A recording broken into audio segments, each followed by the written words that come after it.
Topic का नाम है, अभी समझने वाला है, नोट डाउन करने वाला कुछ नहीं है। Accommodation of bill.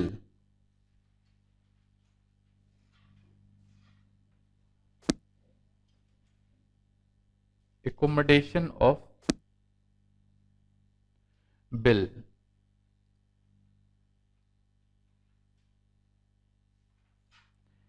ये एकोमोडेशन ऑफ बिल का मतलब क्या होता है जी? आओ जरा इसको एक कहानी के तरीके से समझने की कोशिश करते हैं, तो आप इसको बहुत अच्छी तरीके से समझ पाएंगे। ये दो दोस्त हैं और मान लो इन दोनों दोस्तों को पैसों की जरूरत पड़ गई। अब ये चाहते हैं कोई बिजनेस करना और पैसे की जरूरत पड़ेगी, अब क्या हो? इस सिचुएशन में एक काम किया जाएगा। मान लो ये जो है ये अपना रामलाल, इस रामलाल को कैसे भूल सकते हो यार आप? ये रामलाल है और ये अपना विजयलाल।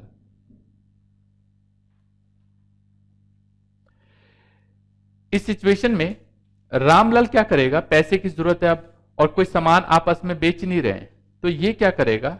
आपस में एक म्यूचुअल अंडरस्टैंडिंग के बेसिस पे बिल ड्रॉ कर देगा। रामलाल एक बिल ड्रॉ करेगा, किसके ऊपर? विजयलाल के ऊपर। जरा ध्यान से देखना क्या होगा कहानी। रामलाल विजयलाल के ऊपर एक बिल ड्रॉ करेगा, विजयलाल इस बिल को एक्सेप्ट करेगा और इस भाई साहब को दे देगा। ये लीजिए, ये बिल को एक्सेप्ट करेगा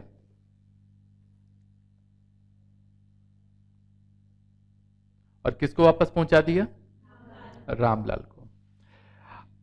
अब जरा ध्यान से समझना क्या होगा। इनको पैसे की जरूरत है, कोई सामान तो बेच नहीं रहे। बता दूं मैं, इसमें कोई सेल नहीं हो रहा, नो सेल। सेल नहीं है कोई भी किसी भी तरीके का, बस एक म्यूचुअल एग्रीमेंट है, म्यूचुअल अंडरस्टैंडिंग है कि रामलाल कहता है और विजयलाल कहता है यार पैसे की जरूरत है, और इनको पैसे की जरूरत है मान लो 1 लाख रुपए की, मिलके 1 लाख रुपए की जरूरत है, जिसमें से रामलाल कहता है यार ऐसा है मुझे ना 40,000 रुपए की जरूरत है, 60,000 रुपए की मान लो जरूरत है रामलाल को। रामलाल कहता है मुझे 60,000 चाहिए यार, और विजयलाल कहता है यार मुझे भी चाहिए लेकिन 40,000 की जरूरत है।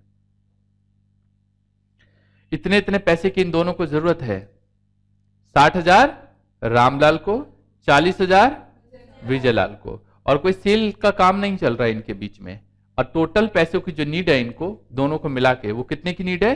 1 लाख की। अब क्या कहानी होगी? अब कहानी कुछ ऐसी चलेगी कि भाई ठीक है पैसे की जरूरत है, लेकिन अब सिस्टम थोड़ा सा कुछ ऐसा हो, ना तो सेल तो है नहीं, बैंक वाले ऐसे जल्दी लोन देते नहीं है।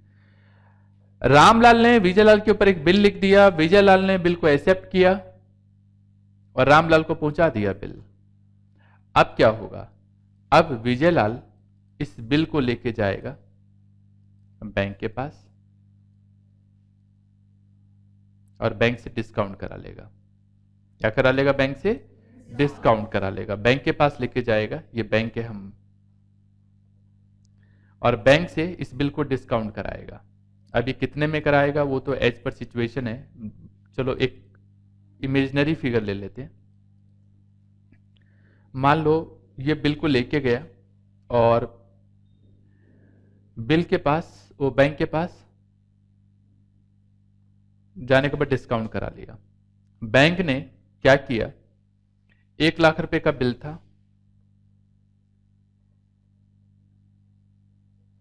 बैंक वालों ने डिस्काउंट काट लिया इसमें 6,000,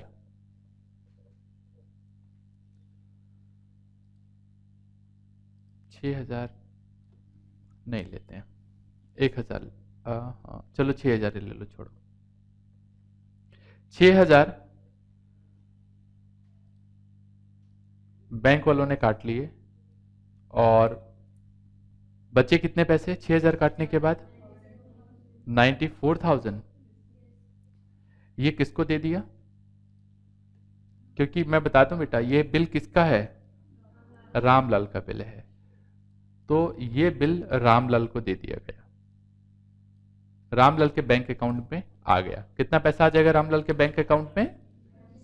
94,000।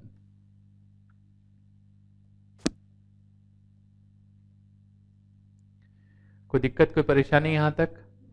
कहानी, उम्मीद करता हूं यहां तक कहानी सबको समझ में आ गया होगा। अब जरा एक बार दोबारा से कहानी को आगे बढ़ाते हैं। अभी देखा आपने कि रामलाल को पैसे की जितनी जरूरत थी उस हिसाब से क्या होगा। अब कहानी जरा देखो, ये हटाओ।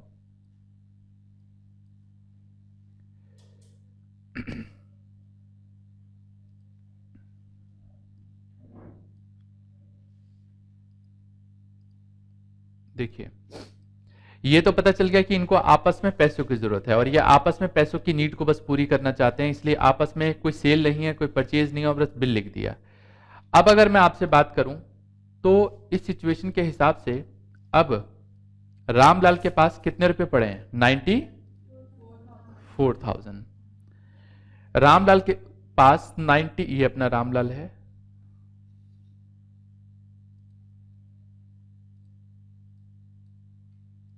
ये लीजिए, और ये अपना विजयलाल।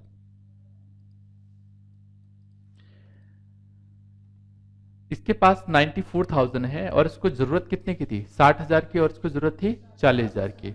अगर मैं रेशियो की बात करूं तो 60,000 और 40,000, सारे जीरो काट दो तो 6:4, और किसी से कटेगा तो 3:2। ऐसे ही आया? यस और नो? तो इसका मतलब है कि इनके बीच का जो रेशियो है वो ये है। तो अगर मैं देखूं और आपसे बोलूं कि ये भाई साहब जो रामलाल है, रामलाल क्या करेगा? इसको 1 लाख की नीड थी ना, और ये विजयलाल, तो ये इसको 1 लाख रुपए की नीड थी, इसका 1 लाख की टोटल नीड थी, सॉरी, और 3/5 जब कैलकुलेशन करोगे तो ये आएगा 60,000 रुपए। आ जाएगा वो, तो है कि नहीं? 1 लाख का 2/5 पता चला कैसे? इसको चाहिए 3 और इसको चाहिए कितना? 2। इसका कितना आ जाएगा? 40,000। ये तो और तरीके से बता दिया, कई बार प्रोपोर्शनल बेसिस पे दे रखा होता तो कंफ्यूजन ना हो इसलिए निकाल सको। लेकिन ये डिस्काउंट का पैसा भी तो भैया बियर करेंगे, ये डिस्काउंट का पड़ोसी बियर करेगा। ले लिया इसने, जैसे इसके पास बता दो मैं, जैसे ही इसको यहां से 94,000 बैंक से मिलेगा, ये क्या करेगा? आपस में बांट लेंगे अपने रेशियो में। कितना बांटेंगे? तो इसको तो जरूरत है 60,000 की, इसको जरूरत है 40,000 की, और 6,000 डिस्काउंट का है कि नहीं? तो डिस्काउंट कितना कितना बियर करेंगे ये भी तो जरूरी है जानना। तो देखो, डिस्काउंट ये कितना बियर करेगा? तो 6,000 3/5 कितना? बोलो, 3,600 रुपए आप निकाल लेना।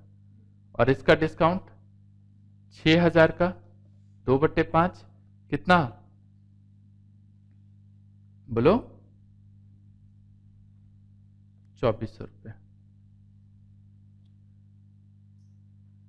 और अगर ऐसे नहीं आता तो मैं एक दूसरा तरीका आसान सा बता देता हूं। मैं चाहता हूं इसको ज्यादा मतलब घुमा फिरा के बात ना की जाए, नॉर्मल तरीके से बात कर लो। देखो, शायद इसको थोड़ा समझने में परेशानी रही होगी, एक दूसरे एग्जाम्पल से समझते हैं इसको। ये हटाइए यहां से। इतना तो पता चल रहा है कि एक दूसरे पे बिल ये भी हटाओ। अगर मैं यहां पे देखूं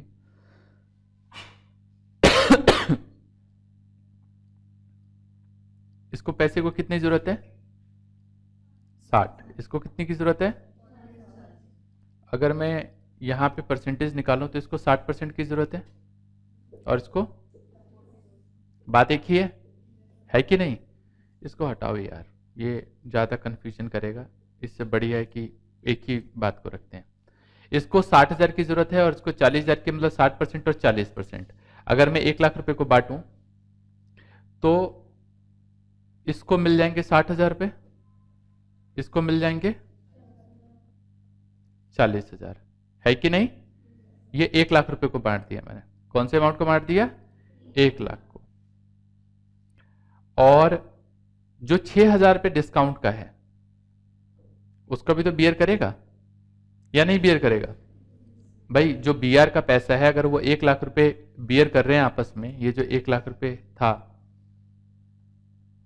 बीआर का, वो अगर बांट रहे हैं तो डिस्काउंट भी तो बांटेंगे। डिस्काउंट कितना है? 6,000। 6,000 का 60% निकालो, कितना आता है? 3,600। और ये कितना आएगा? 2,400। इस हिसाब से अगर मैं बोलूं तो रामलाल क्या करेगा? अपने पास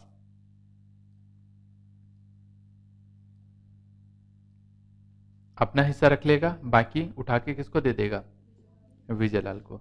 ये आएगा 56,400 और ये आएगा 37,600। यहां पे कोई परेशानी है तो बता सकते हैं आप मुझे।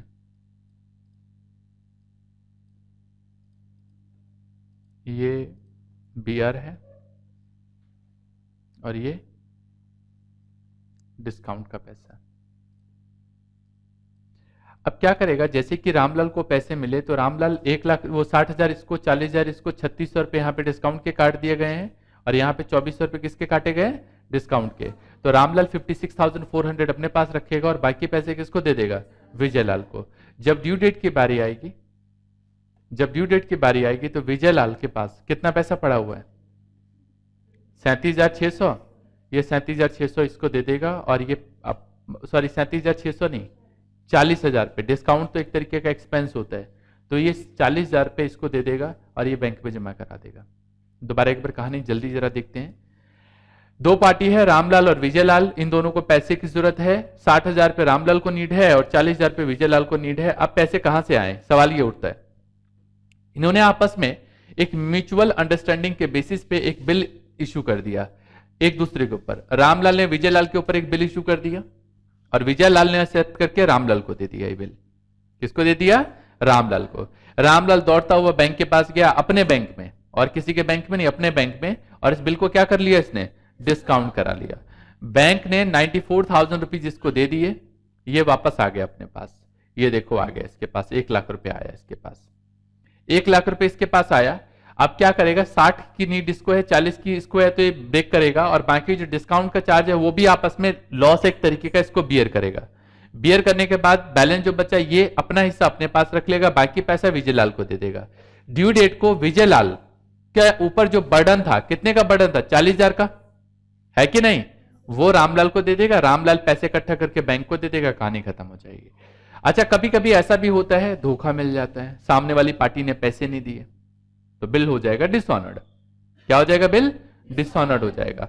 और अगर बिल डिसऑनर्ड हो गया तो बैंक किसको जानता है? रामलाल को या विजयलाल को? बैंक किसको जानता है? भैया रामलाल का। तो कॉलर पकड़ेगा कि ला पैसे निकाल, पैसे निकाल। तो बैंक रामलाल को जानता है, विजयलाल से तो कोई लेना देना ही नहीं है। और बैंक को तो यह भी नहीं पता है कि ये एकोमोडेशन ऑफ बिल है, उसके पास तो बिल होता है। क्लियर है बात? ये ऐसी सिचुएशन होती है, आपस में एक दूसरे की हेल्प के लिए ऐसा बिल इशू कर दिया जाता है।